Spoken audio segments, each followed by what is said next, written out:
नमस्कार दोस्तों, corona vaccine के बारे में जो कॉमन क्वेश्चंस पूछे जा रहे हैं उसमें से मेन है कि जो कोरोना वैक्सीन है इसमें बार बार सेफ्टी और इफिकेसी इसका इस्तेमाल हो रहा है। मतलब जो ट्रायल्स के नतीजे आ रहे हैं तो ये सेफ़ है, इफ़ेक्टिव है। तो ये सेफ़ और इफ़ेक्टिव का क्या मतलब है। इसके बाद जो कोरोना वैक्सीन फास्ट ट्रैक तरीके से जो तैयार की जाएगी, क्या इस पर भरोसा कर सकते हैं, क्या ये सेफ़ रहेगी। इसके बाद कोरोना वैक्सीन कब तक अवेलेबल होगी। दोस्तों, इन सवालों के बारे में आगे हम वीडियो में बात करेंगे। आपका स्वागत है डॉक्टर प्रशांत मौर्य हेल्थ टिप चैनल पे। अभी तक आपने चैनल को सब्सक्राइब नहीं किया है तो चैनल को सब्सक्राइब कीजिए और वीडियो को लाइक कीजिए। आखिर तक मेरे साथ बने रहिए ताकि आपको पूरी जानकारी मिल सके। दोस्तों, World Health Organization and food and drug administration FDA इन्होंने 3 क्राइटेरिया रखे हैं और ये 3 क्राइटेरियाज़ में अगर कोई वैक्सीन फिट होती है तभी उसको मान्यता मिलती है, तभी उसको अप्रूवल मिलता है। तो ये 3 क्राइटेरियाज़ क्या है। तो दोस्तों, ये 3 क्राइटेरियाज़ है। पहला क्राइटेरिया है कि ये वैक्सीन इफ़ेक्टिव होनी चाहिए।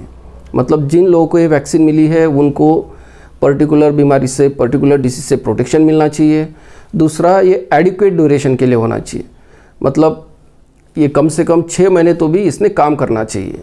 तीसरा, ये जो वैक्सीन है इसका कोई साइड इफ़ेक्ट नहीं होना चाहिए। मतलब ये वैक्सीन सेफ़ होनी चाहिए। तो सेफ़ और इफ़ेक्टिव का मतलब है कि वैक्सीन के कोई साइड इफ़ेक्ट्स नहीं है तो ये वैक्सीन सेफ़ है। और इफ़ेक्टिव मतलब जिन लोगों को ये वैक्सीन दी गई उनको इससे प्रोटेक्शन मिलता है। तो दोस्तों, ये FDA क्या है, ये हमारे सब्सक्राइबर ने क्वेश्चन पूछा था। तो FDA है USA की रेगुलेटरी बॉडी है, United states food and drug administration.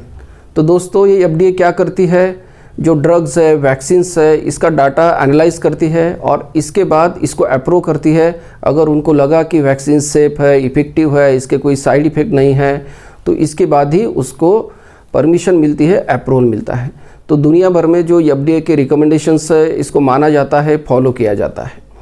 तो दोस्तों, जो पहला क्राइटेरिया है कि वैक्सीन कितनी इफ़ेक्टिव है, तो इसके लिए क्या करने पड़ते हैं, वैक्सीन के ट्रायल्स करने पड़ते हैं। तो आपको लग रहा है कि ये ट्रायल्स अभी चल रहे हैं, बहुत दिनों से चल रहे हैं, कितने दिन तक करेंगे, क्या करेंगे। तो इसके पहले जो पूरी दुनिया में वैक्सीन तैयार होते थे उसके ऊपर दुनिया की ज़्यादा नज़र नहीं रहती थी। लेकिन अभी जो कोविड-19 फैला है, केसेस इनके दिन ब दिन बढ़ रहे हैं, पीक आ रहा है, डेथ्स हो रहे हैं, इसके लिए इसी वजह से पूरी दुनिया जो है वैक्सीन की राह देख रही है। और ये ट्रायल्स को इतना समय क्यों लग रहा है, ऐसे सबको लग रहा है।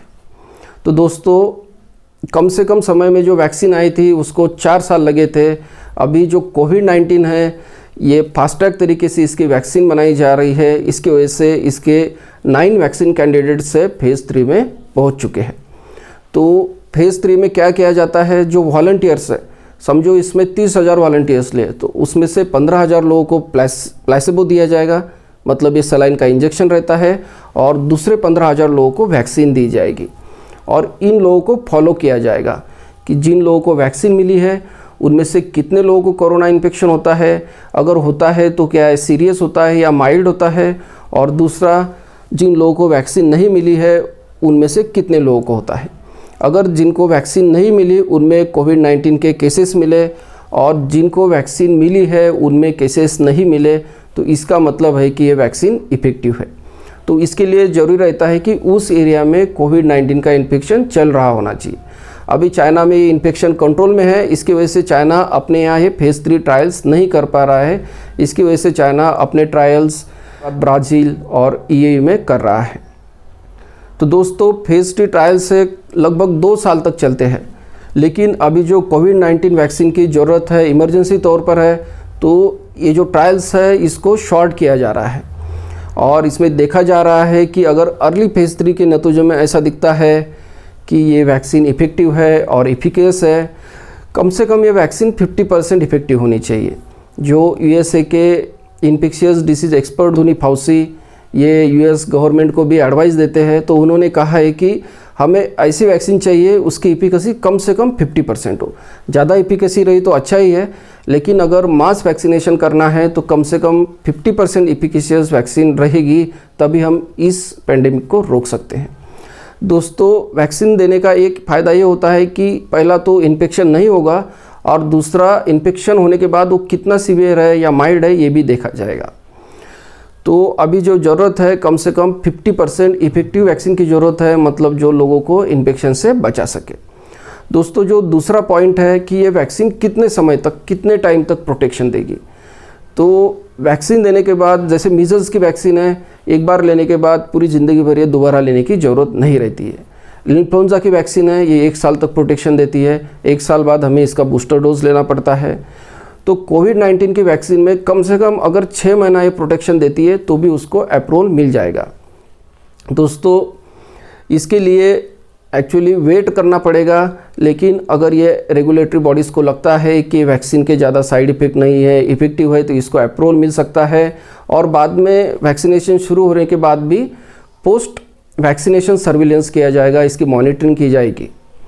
दोस्तों जो तीसरा पॉइंट है, ये वैक्सीन जो होनी चाहिए इसके कोई साइड इफ़ेक्ट्स नहीं होने चाहिए, मतलब वैक्सीन सेफ़ होनी चाहिए।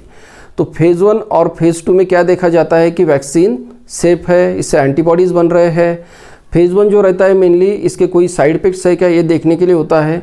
2 रहता है ये इफ़ेक्टिव है या नहीं। अगर ये फेज़ 1 और फेज़ 2 ट्रायल में अगर वैक्सीन सक्सेस होती है तो यही चीज़ें दोनों अभी लार्ज पॉपुलेशन पे, लार्ज नंबर ऑफ वॉलंटियर्स पे देखी जाती है। क्यों देखी जाती है? क्योंकि 100 लोगों पे वैक्सीन टेस्ट की तो वैक्सीन का अगर कोई रेयर साइड इफ़ेक्ट है तो इन लोगों में नहीं दिखा, लेकिन जब हम 20,000 30,000 लोगों में वैक्सीन के ट्रायल करेंगे तो इसका कोई रेयर साइड इफ़ेक्ट अगर होगा तो ये पता चलेगा।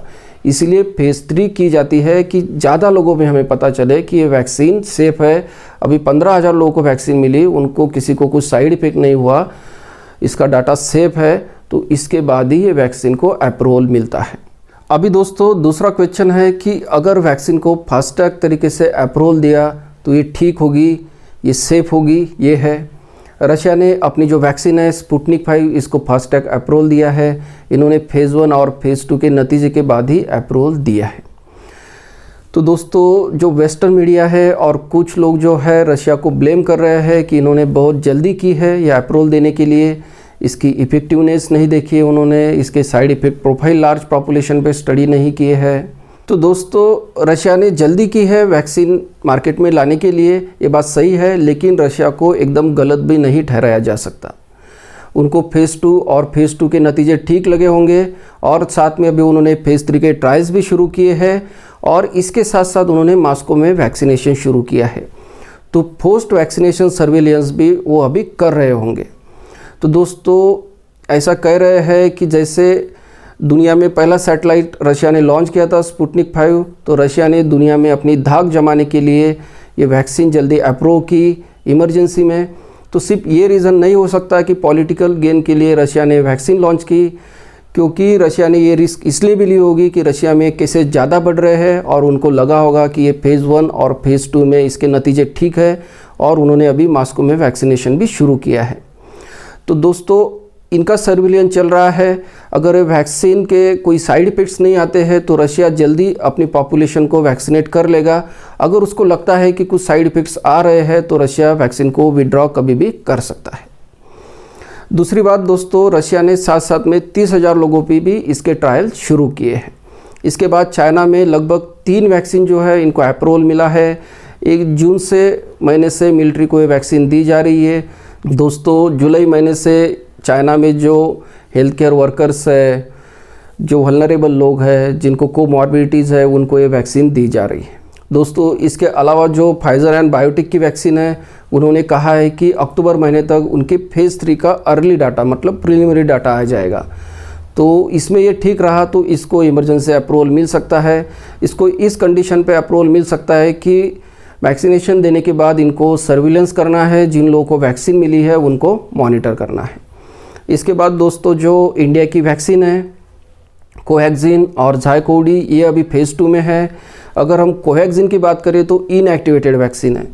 इसके फेज़ 1 स्टडीज़ में कोई साइड इफ़ेक्ट देखने को नहीं मिले थे, इसलिए जो फेज़ 2 ट्रायल चालू है अभी, इसके साथ साथ फेज़ 3 ट्रायल शुरू भी की तो ज़्यादा साइड इफ़ेक्ट्स नहीं मिलेंगे और ये करनी चाहिए। इसकी वजह से हम फास्ट ट्रैक तरीके से वैक्सीन को अवेलेबल करा सकते हैं।